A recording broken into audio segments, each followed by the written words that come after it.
kepada ahli yang berhormat yang telah mengambil bahagian dan telah pun menyentuh hal Kementerian Kesihatan.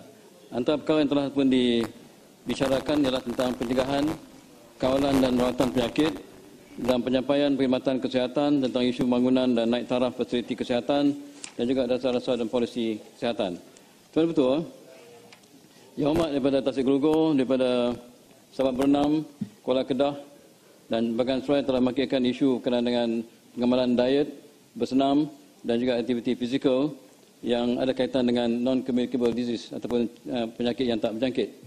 Jadi Kementerian Kesihatan telah pun menggalakkan masyarakat untuk bersenam, tak kira di mana, sama ada di pejabat ataupun di rumah ataupun di mana-mana saja.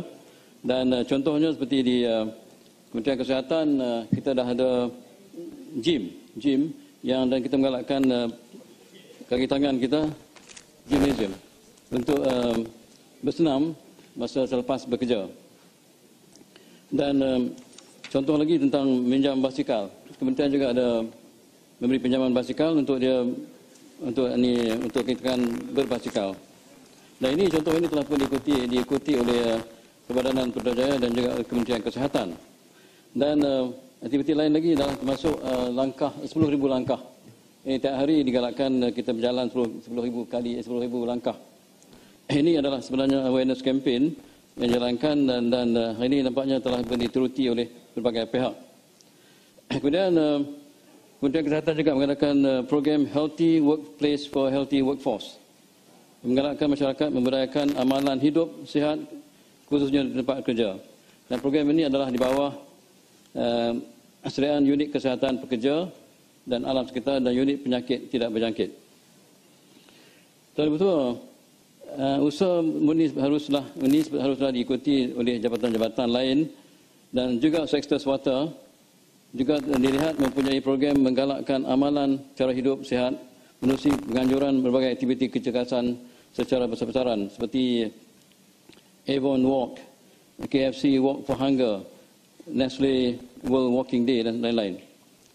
Betul, bagi mengukuhkan lagi program pencegahan penyakit NCD ataupun penyakit yang tidak berjangkit, pada tahun 2010, Jabatan Menteri telah meluluskan program strategik kebangsaan untuk penyakit tidak berjangkit ataupun National Strategic Plan for Non-Communicable Disease ataupun NSP-NCD.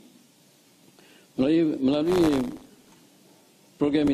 program ini, kerajaan telah merancang untuk melaksanakan beberapa polisi bagi mewujudkan kesetaraan hidup yang menyokong pemakanan yang sihat, hidup yang aktif dan bebas asap rokok bagi mencegah penyakit NCD. Juga diadakan plan tindakan pemakanan kebangsaan pada 2006 hingga 2015 untuk menggariskan strategik untuk menggalakkan pemakanan sihat dan hidup cergas bagi mencegah penyakit NCD. Selainnya, Kementerian Kesihatan telah menjalankan beberapa inisiatif bagi mendidik rakyat supaya mengurangkan pengambilan gula melalui kempen cara hidup sihat dan pelaksanaan makan secara sihat yang dilaksanakan secara berterusan. Juga kempen khusus yang mensasarkan pengusaha hotel, restoran, kantin. Ya, Kota Raja Bang. Boleh saya mencelah? Terima kasih Yang Dipertua. Terima kasih Timbalan Menteri. Tadi Timbalan Menteri telah menyebut tentang pendidikan kesihatan. Memang kita tahu bukan mudah untuk kita mengubah sikap rakyat kita. Namun saya kebetulan 2 malam yang lepas saya berada di Hospital Selayang dan ada tayangan daripada Medic TV. Ya, kerana saya telah meninggalkan hospital agak lama, tapi saya amat excited dengan program yang ditunjukkan Medic TV. Sebab saya jarang melihat TV, saya ingat dia ada dalam saluran kita. Rupanya Medic TV ini hanya untuk pelawat-pelawat di hospital dan tidak ditunjukkan di dalam siaran televisyen kita. Saya tengok program-programnya, pendidikannya bagus, ya, dan boleh kata 2 jam saya di situ, ada 5 atau 6 subject matter yang diberi. Apa kata kalau program-program ini juga dimasukkan, kita patut ada satu saluran Medic TV untuk tontonan awam. Ya, mungkin diubah suai sedikit kerana ia ditaja oleh syarikat-syarikat farmasi dan sebagainya. Tetapi saya rasa visual education, pendidikan visual adalah lebih berkesan daripada mendengar ceramah ataupun apa ni orang kata ini sebagai tambahan lah, kerana saya terdetik di hati saya masa saya melihatnya. Saya kata, this is a wonderful education program dengan izin, tapi tak ada di dalam saluran TV untuk awam. Terima kasih. Terima kasih. Itu satu cadangan yang baik. Saya ingat Kementerian Kesihatan boleh berbincang dengan pihak Kementerian Penerangan dalam hal ini, supaya dapat membolehkan ditayang segala aktiviti yang... Ya, Kuala Kedah bangun. Ya, terima kasih Tuan Speaker. Ya, Menteri dah bagi laluan tak Kuala Kedah? Ya. Sila. Ya, terima kasih Tuan Speaker, terima kasih Menteri. Saya cuma nak memberi beberapa komen. Pertamanya ialah kerana banyak kajian menunjukkan bahawa faktor terbesar yang menyebabkan jadi penyakit yang disebut non-communicable diseases ialah makanan, bukannya kurang exercise.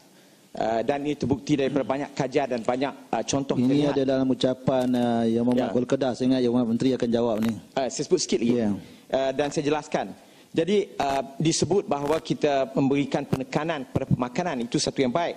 Cumanya saya melihat jawapan-jawapan diberi pada saya dalam soalan bertulis ialah soalan menunjukkan bahawa saya berpandangan bahawa premis yang digunakan oleh assumption, maaf dengan izin, yang digunakan oleh Kementerian Kesihatan itu lari daripada sains yang terkini dan yang agak good science tentang lemak tepu misalnya.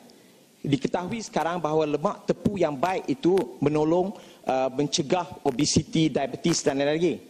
Tapi yang digunakan sebagai guideline oleh Kementerian Kesihatan, kita mengatakan lemak tepu tidak baik. Sedangkan lemak tepu yang baik seperti minyak kelapa sawit, minyak sapi dan lain-lain itu perlu ditekankan. Dan banyak benda-benda lain.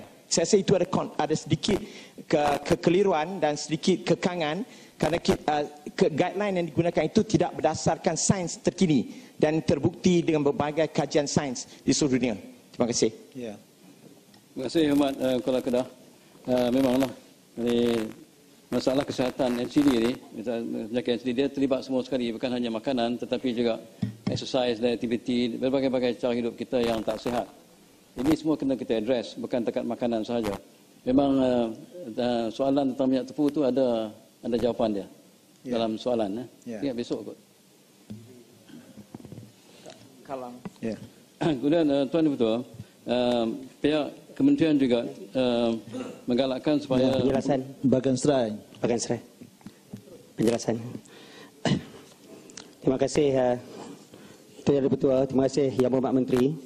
Saya ingin mendapat penjelasan daripada banyak-banyak program tentang kesihatan yang telah dirancang dan dijalankan. Apakah kesan-kesannya kepada status NCD di Malaysia setakat ini, dan apakah langkah-langkah yang akan dilakukan seterusnya untuk mencapai tahap kesihatan yang lebih baik untuk rakyat Malaysia? Terima kasih. Tuan Dipertua, kesannya belum dapat kelihatan jelas lagi, tetapi kita akan terus berusaha.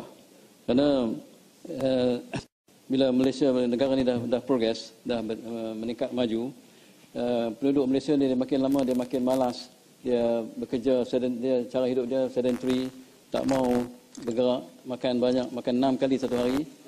Kemudian nak pergi shopping, dia nak letak kereta depan kedai tu, jadi tak mau berjalan. Jadi banyak faktor yang terlibat dan kita biar katanya uphill battle, Tuan Dipertua. Ini ada kempen, tak nak kempen sangat lagi teruk lagi.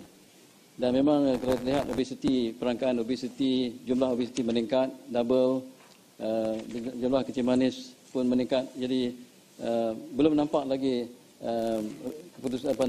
kesan daripada kita berkempen begitu meluas.